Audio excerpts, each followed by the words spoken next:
Next on Energy Switch, we'll look at one of the most important questions in energy today. Could solar and wind power the world? I think the key here is the relationship between the push for renewables and their impact on reliability. Renewables destabilize the grid. There's a number of studies that show that a well-planned grid system with high penetrations of renewables and with modernized operations can be run incredibly reliably. Coming up on Energy Switch, part 1 of Will Solar and Wind Power Our Future? Funding for Energy Switch was provided in part by Microsoft and the University of Texas at Austin. I'm Scott Tinker, and I'm an energy scientist. I work in the field, lead research, speak around the world, write articles, and make films about energy. This show brings together leading experts on vital topics in energy and climate. They may have different perspectives, but my goal is to learn and illuminate and bring diverging views together towards solutions. Welcome to the Energy Switch. In part 1 of this discussion, we'll talk about the intermittency of weather-dependent resources, how we could back them up with dispatchable generation sources, with interconnection to other renewables, and with batteries. The challenge is creating a reliable, stable grid with the ability to serve society's needs as conventional energies have. Joining me today, Leia Guccione is the Managing Director for RMI's Carbon-Free Electricity Program, leading their research in distributed energy and batteries, and a former U.S. Navy officer. Robert Bryce is an energy journalist writing frequently for major publications, author of 6 books on energy, a filmmaker, and host of the Power Hungry podcast.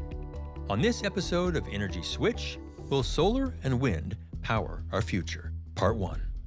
Got a couple of great guests and look forward to the conversation. Let's just dive right in. Can you explain the difference between intermittent and dispatchable electricity? Intermittency is when the output or aspects of the output of a generator are beyond the control of the generator operator. So the inability to control the wind, as an example, is a source of intermittency. The inability to affect whether cloud cover impedes your access to sun. The flow of a river for a hydro facility. Right. All of those things that are beyond the control of the actual generator operator are a source of intermittency. Yeah, so it's not steady and it's not controllably steady. We just don't. Correct. We don't know. Good with that? I see it the same way. To me, reliability means when I flip on the switch, the lights come on. And that's fundamental. And I think the key here is the relationship between the push for renewables and their impact on reliability. And I live in Austin. I was blacked out in February. There's no one reason why the blackouts occurred. Yeah. But when you look at where the money was spent in Texas in the years before the blackouts, almost all of it was spent on wind and solar that wasn't available at 2 a.m. on February 15th when my lights went out. Right. So reliability, can the operator control it? Reliability to the consumer. What does dispatchable mean? Is it different? Yeah, so it is in some ways exactly the reciprocal of intermittent in that the operator has control over the dispatch of a generator. And so they have the ability to directly affect the output, to increase the output or decrease the output of a generator at a given time. The sort of speed of dispatchability is something that varies by technology, where you have some sources, like large hydro facilities, which are considered dispatchable in some ways, but the speed of their dispatchability is much different than a sort of fast-acting reciprocating turbine or some other technologies that are also considered dispatchable. Okay. Depending on whether it's a nuclear reactor or a coal plant or a wind turbine or a hydro facility or other kinds of things, different time frames. Exactly. Yeah. And it's important to know that dispatchable resources also have their own sources of unreliability, if what we're talking about is the reliability of our system. Yep. Part of what we saw in the winter storm of Texas is that many dispatchable resources, many coal plants, many gas plants, because there were disruptions to their fuel supplies or their on-site fuel systems, had unexpected outages and were not available to be dispatched when the grid could have benefited from their power. Extreme events. Exactly. How do we plan for them? How do we manage them? Are there studies that show we could make a renewable system, you know, not maybe 100%, but largely renewable, largely solar and wind reliable and affordable? Are there studies that counter that? Absolutely. There's a number of studies that show that a well-planned grid system with high penetrations of renewables and with modernized operations can be run incredibly reliably. We're seeing in places like Germany, California, and Australia that the grid is operating at above 50% and on some days even above 80% levels of renewable penetration, and that system operators using modern forecasting technologies, modern grid sensing, Weather forecasting, and other kinds of, and modern grid control capabilities are able to handle those high levels of renewable penetration quite seamlessly. One of the things that's common, or I should say true in almost all these studies about whether or not a highly renewable system can be also highly reliable, is that you need to have a diversity of resources, you need to have an interconnected system, you need to have a smart system, and then you need to have modernized operating practices to support the improved reliability of that system. And so diverse, interconnected, smart controls, and modern practices. Yeah. I completely disagree. I mean, I could scarcely disagree more. Where we've seen high penetration of renewables, we've also seen extraordinary increases in prices. Look at California. Not only, I mean, in this past year, blackouts in California have become an almost daily event. The price of electricity in California has gone up at a rate 7 times the average of the US as a whole. Why? Because they're pushing so much renewables into the system. Renewables destabilize the grid. That's what we're seeing now in Europe. Europe is in an energy crisis that is caused in large part by a headlong rush toward renewables and underinvestment in hydrocarbons and underinvestment in nuclear. Germany, now some of the highest electricity prices in the world after their efforts to implement the Energiewende. South Australia, again, soaring electricity prices because of this effort to push too much renewables into the system too quickly. I brought one line I want to quote from because to me it's really remarkable. Ben Falk, who is the CEO, now the ex-CEO of Xcel Energy in March of 2021, he testified before the Senate Environment and Public Works Committee. He said at higher levels of intermittent renewables, the cost of the energy system begins to skyrocket and its reliability degrades. Now, this is from the CEO of a large utility that has pledged toward net zero. Now, why would he say that in testimony before the Senate if it wasn't true? I have solar panels on the roof of my house. Renewables have a place, but what we're already seeing around the world is that as renewables increase their percentage of the share of generation, they're destabilizing the grid and increasing costs. Yeah, I would take issue with that, Robert, because when we look at, if we take just in the last 12 months alone, the most significant major blackout events that we've seen here in the United States and also to a certain degree in other major modern grids like Europe, and we start to do what we would call a root cause analysis of the failures on the system, all of them have actually been more so attributed to failures in the fossil generators underperforming or disruptions in the fossil fuel supply. So if we take caused by what?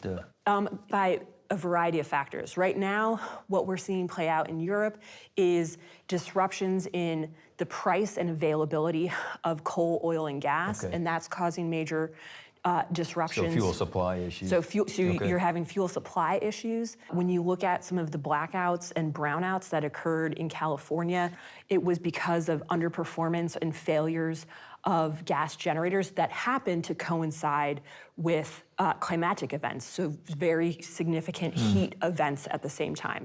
And these dispatchable resources, in particular the gas generators, weren't available to perform as the system operators had planned for them.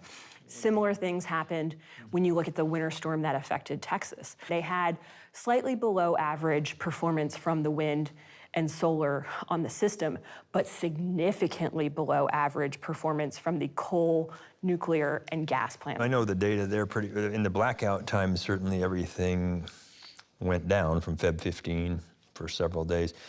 I think important though, prior to that, for the week from Feb 7 to Valentine's Day, actually natural gas was the only thing that rose day on day, Right. almost 70% of its normal demand in the winter. But you looked where it fell, it was actually higher than a normal winter. Yeah. So I think that the timing matters of things too as we look at grid stability. The timing matters a lot. And the problem with renewables is that they will produce energy when energy isn't in high demand. And that's exactly what we saw at 2 a.m. on February 15th of 2021 when my lights went out. I live in central Austin. They stayed off for 45 hours. Well, the amount of power available at that moment was effectively zero. All that wind and solar went to Cancun with Ted Cruz. It just wasn't available.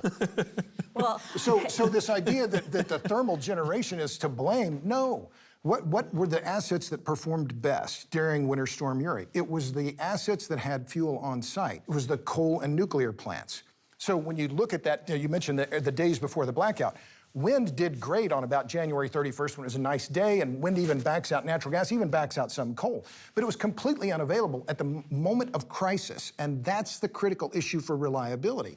Yeah. Why are we spending so much money on generation assets that we can't depend on when the chips are down? It's interesting you bring up those specific points, though, Robert, because when you look at the data that ERCOT, the system operator in Texas, reported, while, yes, there are a number of generators that had fuel on site that were able to continue operating, you also had a number of coal plants that had frozen coal piles. Fair point. And had to shut down. You had several nuclear facilities, because of the extreme cold temperatures, had problems with their cooling systems and had to shut down for safety reasons. The other thing about your point about the investment in solar and wind is Texas has a competitive market. And so it's been private investors who see an economic opportunity to do so. Well, and that's a fair point, and I'll grant you that. Yeah. But why was that much money spent? Because the federal tax incentives for solar, for instance, in 2018, 250 times greater than what was given to nuclear. Wind energy, 160 times greater. The federal subsidies for wind and solar have completely distorted the wholesale market, and they've made it uneconomic for thermal generators to survive and thrive in Texas. So what do we see now? This distortion is continuing in the Texas market, where if you look at what's in the ERCOT queue today, 35 gigawatts of new capacity is going to be installed in Texas. Not a single watt of thermal generation.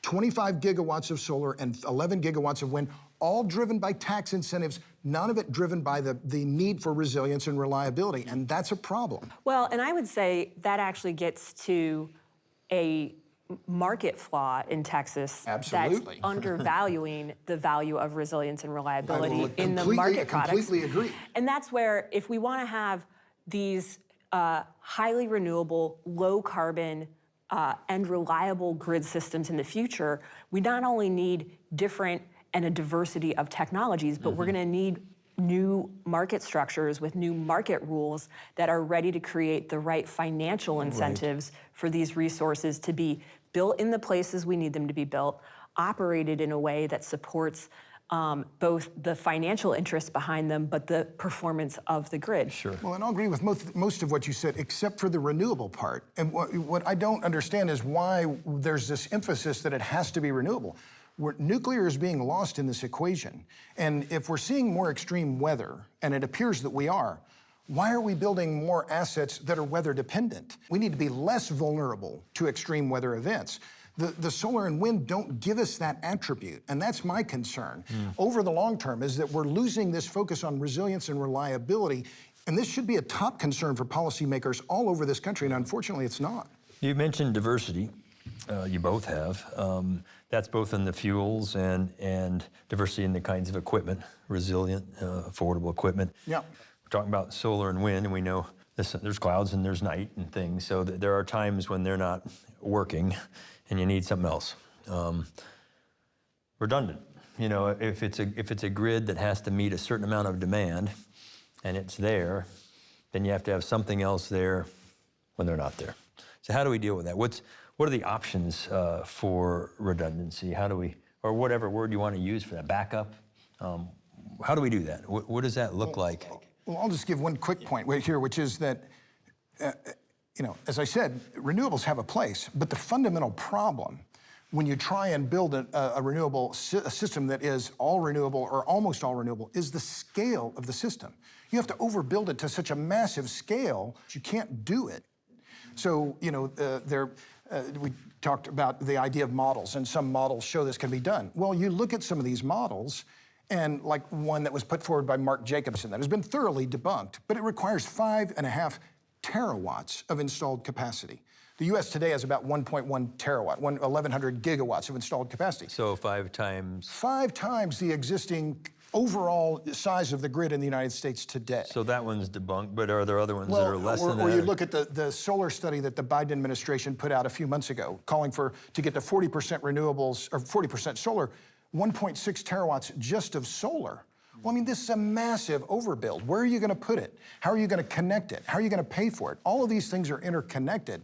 But this need for resilience and reliability, but we have to be careful that we don't design a system that requires so much steel, so much copper, so much polysilicon, neodymium, lanthanum, all these other things that it overwhelms the ability of the consumers to pay for it. So the reliability, resilience, affordability all come together around the scale of the grid and how it's designed. There is this conversation of redundancy and backup, and diversity really. In addition to backing up with more wind and solar, what are the options? What do we bring to the table? Absolutely. Yeah. First off, I would say our current system actually already has a lot of redundancy, and that's by design. So the North American Electric Reliability Council, also known as NERC, actually has recommended standards for what's called resource adequacy or reserve margin. Okay. And so in most of the country, that reserve margin is expected to be maintained between 15 and 25%. And that's so that we don't have blackouts, so that we have modern, reliable, predictable electric service that our economy depends on. So more capacity than is needed. Yes. At anyone. And we'll continue to see a certain amount of redundancy as we build more wind, more solar, and deploy other technologies onto the grid. And we should be careful about thinking about redundancy as a bad thing, because I like to think that in some ways it's a feature, not a bug. The thing we want to avoid is sort of economically inefficient levels of redundancy. And so if we're able to use excess wind and solar that doesn't need to be delivered to the grid, but instead to produce hydrogen, to charge a battery perhaps that's co-located to the facility, right. That redundancy is actually a feature. It's an asset that we have. Other things, though, that we can use in the system to help us avoid redundancy are things like, one, diversity. The sun has the shining of the sun has a very predictable pattern that has existed as long as the Earth has existed. Now whether or not the clouds will impede access to the sun, that's less predictable. Wind also has patterns, but one of the things that we know is that by designing an interconnected system or having a diversity of resources so that maybe when the sun's not shining, but the wind is blowing, we still have power. So having diversity of resources is one way. I want to make sure I understand. So if I have 100 units working of solar in the day and it gets cloudy, does that mean I need 100 units of wind available then? Or what's redundant? Is it a 2X kind of thing? Or what kind of coming back to managing this grid with more solar and wind on it? Am I back to natural gas load following plants, or what? Something that has to come on quick and go off. What do we do? I've talked to some solar and wind folks. They don't want any natural gas on the planet. Others are a lot more. Yeah, we're going to need some load following plants for a long time to manage that. Where are we on that?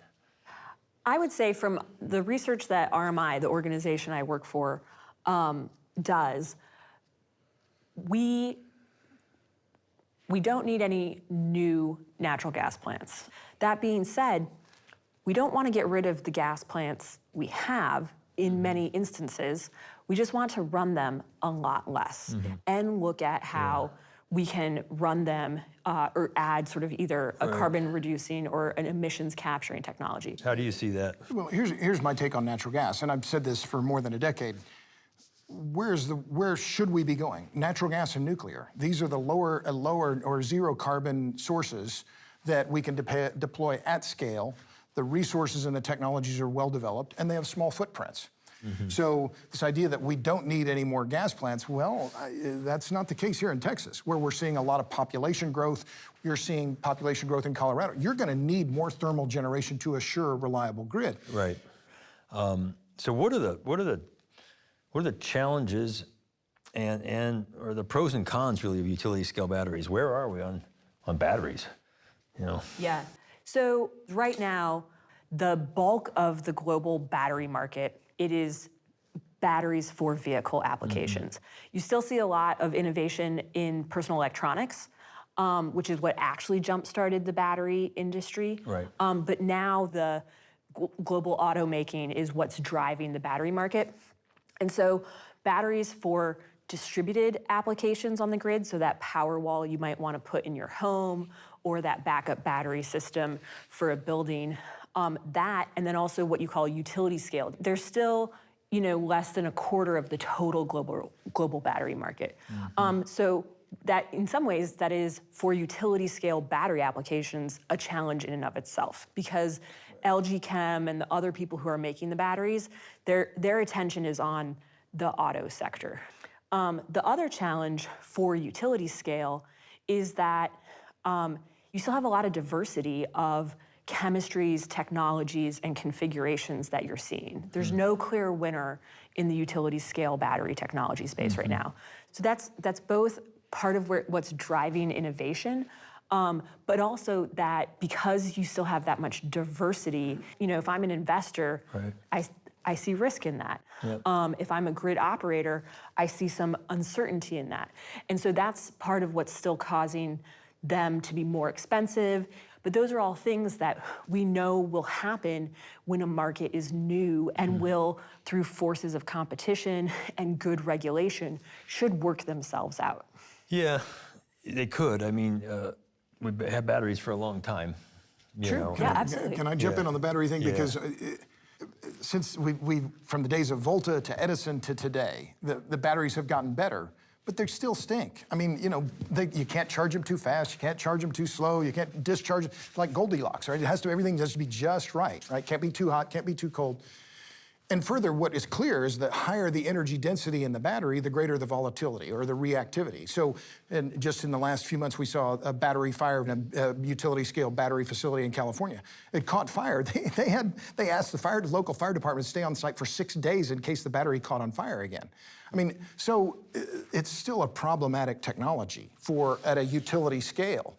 And we even see it in automobiles, where if they're involved in an accident, they catch fire, and they can take 30 or 40,000 gallons of water to put them out. I mean, so batteries need to get better. And I agree completely with Leia in that we need a new chemistry, and solid-state batteries may be the next big thing. Yep. But still, to deploy them at scale, and we need them at the gigawatt and terawatt hour scale, it's an enormous challenge, and it's going to take not just years, it's going to take decades to deploy them at that kind of scale. And further, to me, the question is it going to be to back up renewables, or are the coal and nuclear plants going to be charging those batteries during off times and then discharging during peak times? So the batteries can actually reinforce some of the incumbent generation sources rather than renewables. Yeah, interesting.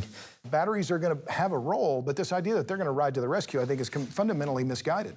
So in a time frame, if climate is a driver and we have a certain amount of time, we got to do things faster than that. One of the things that I think helps that we haven't talked about is an over-reliance on energy. I want to be careful about overusing the Texas example, but there's a tremendous amount we can do with improving what we call the demand side of our energy needs. Less than a third of buildings in Texas are considered to be built to sort of modern 1990s plus efficiency standards. Insulation, windows. Building envelope, the plug loads and appliances within the buildings. So just wasting energy that you could save and do the same thing. And so some building energy professionals in Texas looked at, as an example, the difference between a 1960s house that had been retrofitted to best available efficiency technologies, and then a very similar 1960s home, vintage home, that hadn't. The home that had been retrofitted, even though it lost power, it maintained an interior temperature in the mid-50s for the entire duration of the winter storm when they were without power.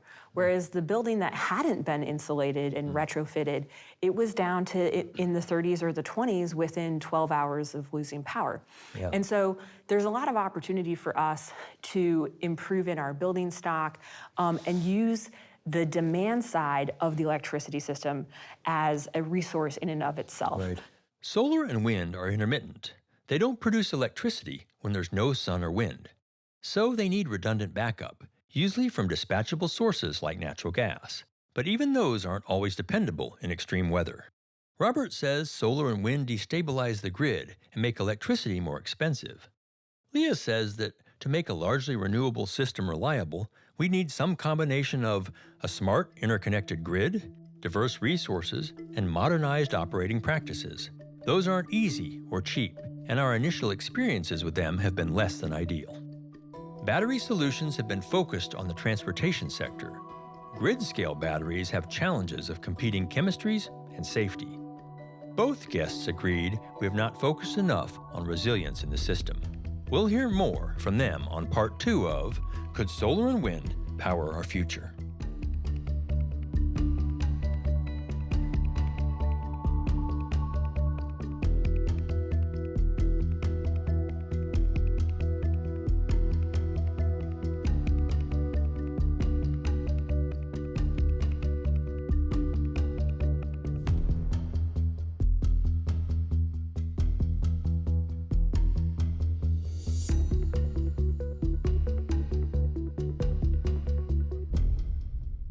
Funding for Energy Switch was provided in part by Microsoft and the University of Texas at Austin.